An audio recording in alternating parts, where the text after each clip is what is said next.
Vous avez un rôle à jouer, ça va passer par des expérimentations, mesdames et messieurs. Maintenant, il est temps de lancer des expérimentations sérieuses pour voir comment on peut produire et consommer différemment en se projetant dans des systèmes post-hydrocarbures abondants et bon marché. Comment on peut faire de la régénération écologique, mais aussi de la régénération socio-culturelle, interculturelle, pour développer des communautés de destin, un sentiment qu'on fait partie d'une communauté de destin entre hommes, mais aussi avec le reste du vivant. Et comment on peut réfléchir et tester des choses qui sont de nouveaux modèles sociaux, notamment pour l'accès à l'essentiel pour tout le monde, ce que je viens de vous dire. Il y a plein d'autres propositions qui circulent.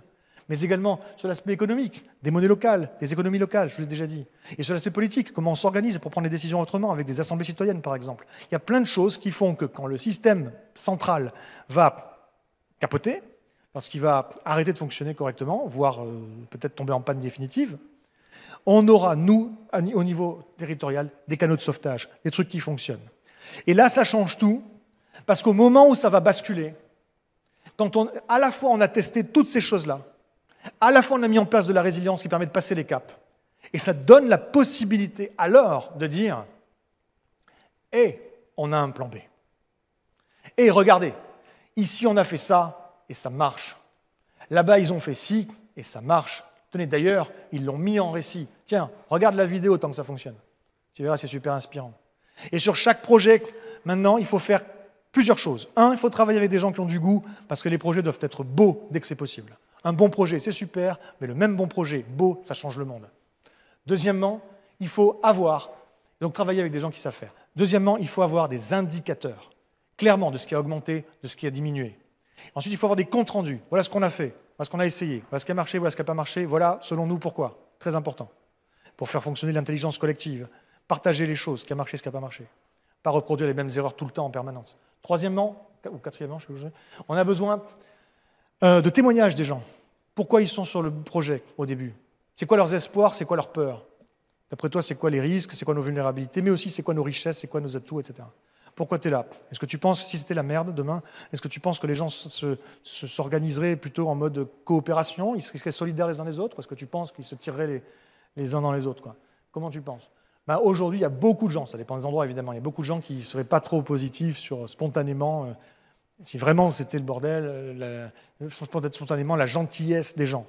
Mais après 2, 3, 4 ans d'une dynamique locale active, ça change totalement les points de vue. Et ce qui est intéressant, ce n'est pas les réponses aux questions des gens. Ce qui est intéressant, c'est de poser les mêmes questions aux gens tous les ans et de voir comment les réponses évoluent au fil du temps. Et enfin, il faut des images des gens et des lieux, des photos, des vidéos. Et au final, au bout de 1, 2, 3, 4, 5 ans, ça dépend des projets, vous aurez tout ça. Vous aurez ce qu'il faut pour raconter un vrai bon récit de transformation. Mieux encore, vous allez faire appel à des gens qui savent raconter des récits, parce qu'ils vont bien le faire, ça va être inspirant. Mieux encore, vous allez faire appel à plusieurs personnes qui viennent de communautés différentes et qui vont faire des déclinaisons culturellement différentes et variées de votre récit pour que ça parle à des gens variés. Et si vous faites tout ça, mesdames et messieurs, vous deviendrez des acteurs d'un changement de nature culturelle. Et votre projet, c'est plus votre projet, c'est un projet qui va changer le monde. Voilà ce que c'est. Et aujourd'hui, quand on fait des projets, c'est ça qu'on vise. On va changer le monde. Rien de moins. Ça va passer par des chantiers coopératifs pour créer un sentiment de communauté de destin, un peu de confiance, un peu de cohésion, un sentiment d'efficacité personnelle. Plus les gens font et plus ils sont gratifiés pour avoir fait, plus ils ont envie de faire. Et on bascule comme ça progressivement de la rivalité à la coopération. Bien, pour clôturer, sur ces questions de résilience et de durabilité, j'ai envie de vous dire, à titre personnel, on peut se dire, je vais faire mieux à mon niveau, je vais renoncer à certaines choses et repenser mon mode de vie, c'est très bien, il faut le faire, je compte sur vous. Mais il faut aussi se dire, comment on peut devenir de meilleurs citoyens ensemble? Embrasser des rôles d'agents d'un sursaut de nature culturelle vers une durabilité, une résilience sociétale, à minima territoriale, là où vous êtes. Et c'est pareil pour les organisations, les entreprises, les universités peut-être, les territoires. On peut les rendre plus écolos, plus économes en ressources, plus résilients en modifiant les pratiques, les modèles d'affaires, les modèles de comptabilité aussi peut-être, en mettant en place une comptabilité triple capital, des choses comme ça. Ouais, ok, super. Mais comment on peut structurer ces organisations et territoires en un réseau d'agents d'un changement de nature culturelle vers une durabilité et une résilience sociétale, à minima territoriale, voire interterritoriale. Voilà, mesdames et messieurs, où ça va se jouer essentiellement. Excusez-moi, ça, oui, j'aurais pu le passer direct. Ça, c'est secondaire. Enfin, non, ça, c'est intéressant, mais vous l'aurez sur le slideshow. Pas de valeur ajoutée de lire ce qui est écrit sur la page. Et donc, conclusion, nous avons maintenant à construire des alternatives concrètes et inspirantes, mesdames et messieurs. On peut ouvrir des conversations, ça ne coûte pas un copec. C'est un travail collectif, c'est un écosystème d'acteurs du changement dans lequel on va trouver des penseurs, des faiseurs, des inspirateurs, des organisateurs et des facilitateurs. Les penseurs sont des gens qui étudient, conceptualisent et proposent des choses. J'en fais partie. Les faiseurs sont des gens qui mettent au point, montrent l'exemple, transmettent leur savoir et leur savoir-faire. Je n'en fais pas à proprement parler partie, à moins qu'on considère que donner des conférences, c'est être dans l'action.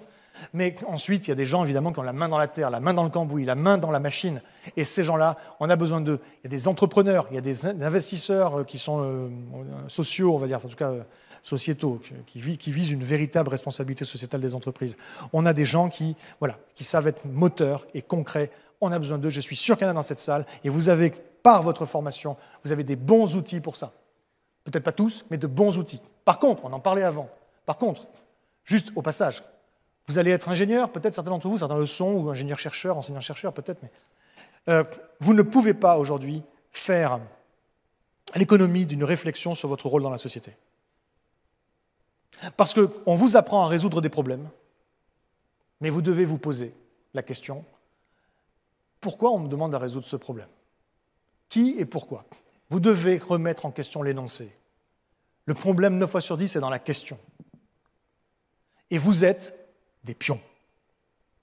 Vous allez être utilisés comme des pions d'un système pour faire avancer une certaine idée de la technologie, du solutionnisme, etc.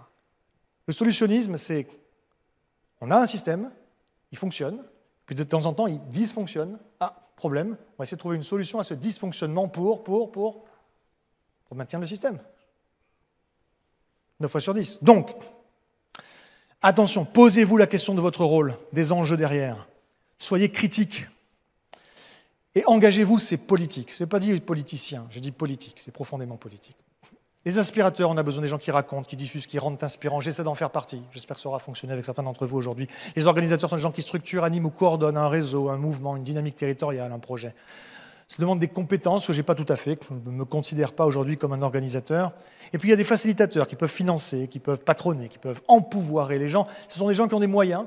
Ce n'est pas forcément de l'argent, c'est peut-être du mécénat de compétences quand on est une entreprise. C'est peut-être donner, prêter, louer, faciliter l'accès à un lieu, un local, du matériel, faciliter l'accès à un réseau.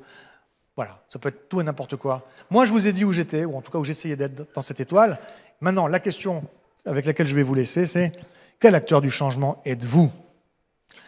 Quel acteur du changement pouvez-vous être? Et certainement plus important encore, quel acteur du changement voulez-vous être, mesdames et messieurs?